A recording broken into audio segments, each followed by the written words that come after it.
Hello everyone, welcome to PG Smart Learning. I hope you all are doing great. आज से हम start करने वाले हैं डेटा स्ट्रक्चर की कंप्लीट सीरीज और आज की वीडियो में हम समझेंगे इंट्रोडक्शन टू डेटा स्ट्रक्चर, जिसमें हम कवर करेंगे what is data structure, why we need it and types of data structure. सबसे पहले एक सिंपल एग्जांपल समझो।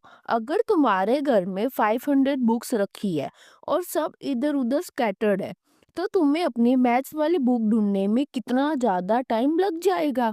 लेकिन अगर वही बुक्स प्रॉपरली अरेंज हो जाए, सब्जेक्ट वाइज हम अल्फ़ाबेट वाइज अरेंज कर दे, तो इजीली हम 5 to 10 सेकेंड्स के अंदर अंदर हम हमारी बुक्स को ढूंढ सकते हैं। बस यही कंसेप्ट प्रोग्रामिंग में हम कैसे अप्लाई करते हैं, वो हम अप्लाई किया जाता है डेटा स्ट्रक्चर के थ्रू।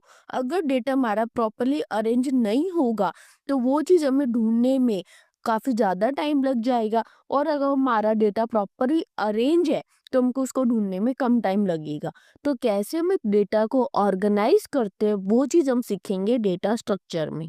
ठीक है, इतना क्लियर है। अब क्वेश्चन आता है कि डेटा स्ट्रक्चर होता क्या है। डेटा स्ट्रक्चर का सिंपल सा मीनिंग है डेटा को मेमोरी में स्टोर और ऑर्गेनाइज करना एक प्रॉपर मेथड में, ताकि हम डेटा को एफिशिएंटली यूज कर सके। मतलब डेटा को ऐसे अरेंज करना जिससे एक्सेस करना, अपडेट करना, सर्च करना हमारा काफी फास्ट हो जाए। ठीक है, इतना क्लियर है। मेनली डेटा स्ट्रक्चर के हमारे 4 काम होते हैं। सबसे पहला होता है डेटा को स्टोर करना, देन डेटा को ऑर्गेनाइज करना, देन डेटा को फास्ट एक्सेस करना और एफिशिएंटली अपडेट करना।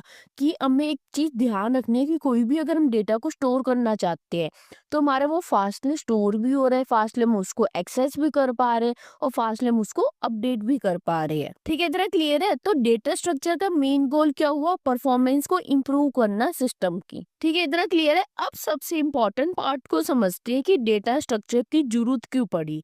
सबसे पहला रीजन है फास्ट सर्चिंग करने के लिए।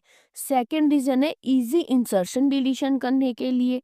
Third reason better memory utilisation करने के लिए। एंड फोर्थ रीजन आता है रियल लाइफ एप्लीकेशन में यूज होता है। एक छोटी सी रिक्वेस्ट है, सब्सक्राइब करना मत भूलना। ठीक है, अब सबसे पहला रीजन समझते हैं फास्ट सर्चिंग। सोचो तुम्हारे पास 1 मिलियन स्टूडेंट का रिकॉर्ड है और तुम्हें सिर्फ एक स्टूडेंट का रिकॉर्ड चाहिए।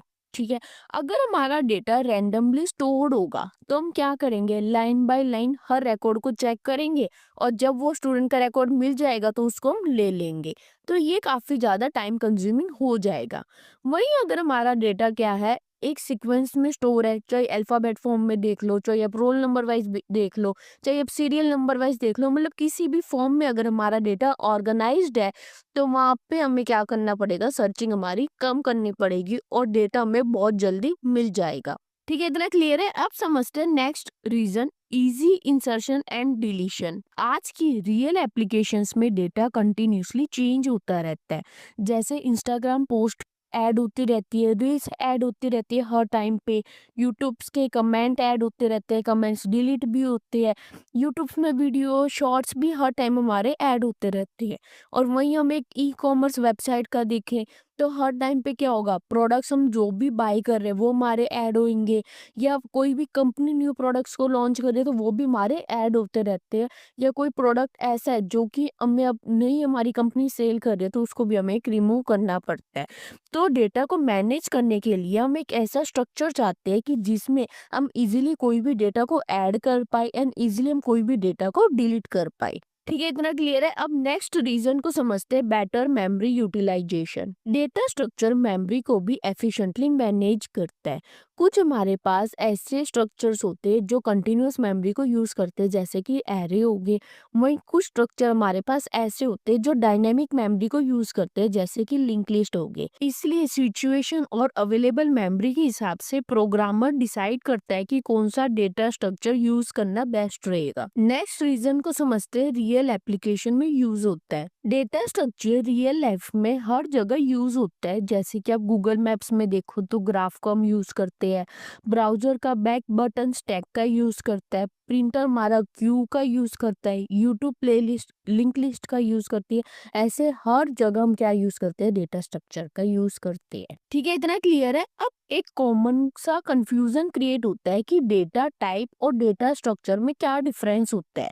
डेटा टाइप्स बेसिकली क्या होते हैं जो स्टोर करते हैं कोई भी एक सिंगल वैल्यू को, जैसे कि इंट हो गया, फ्लोट हो गया, कैर हो गया, ये हमारे पास क्या होता है डेटा टाइप्स होते हैं। बट डेटा स्ट्रक्चर क्या करते हैं, स्टोर करते हैं मल्टीपल वैल्यूज को इन एन ऑर्गेनाइज्ड फॉर्म, जैसे कि एरे हो गया, लिंक लिस्ट हो गया, ट्री, ग्राफ, स्टैक, क्यू, ये हमारे पास डेटा स्ट्रक्चर होते हैं। मतलब कि जो डेटा टाइप्स होते हैं वो सिंगल वैल्यूज को स्टोर करेंगे एंड डेटा स्ट्रक्चर जो होते हैं वो मल्टीपल वैल्यूज को स्टोर करती है। ठीक है, इतना क्लियर है। अब समझते हैं type of data structure. Mainly हमारे पास दो टाइप के डेटा स्ट्रक्चर होते हैं, primitive data structure and non primitive data structure. जो प्रिमिटिव डेटा स्ट्रक्चर होते हैं वो बिल्ट इन टाइप होते हैं, जैसे कि इंट हो गया, फ्लोट हो गया, कैर हो गया, ये सब क्या करेंगे एक सिंगल वैल्यू को स्टोर करती है। ठीक है, whereas non primitive data structure वो होते हैं जो मल्टीपल वैल्यूज को स्टोर करते हैं। अब जो नॉन प्रिमिटिव डेटा स्ट्रक्चर होते हैं वो हमारे पास दो टाइप्स के होते हैं, linear data structure and non linear data structure. Linear data structure में डेटा सीक्वेंस में स्टोर होता है, मतलब कि लाइन वाइज हमारा डेटा स्टोर होगा, जैसे कि एरे हो गया, लिंक लिस्ट हो गया, स्टैक हो गया, क्यू, ये चार हमारे पास क्या होते हैं लीनियर डेटा स्ट्रक्चर होती है। ठीक है, सबको एक सिंगल लाइन में समझते हैं डेफिनेशन को, फिर आने वाली वीडियोस में हर पॉइंट को डिटेल में समझते हुए चलेंगे, हर डेटा स्ट्रक्चर को, इनके ऑपरेशंस को भी हम डिटेल में समझेंगे।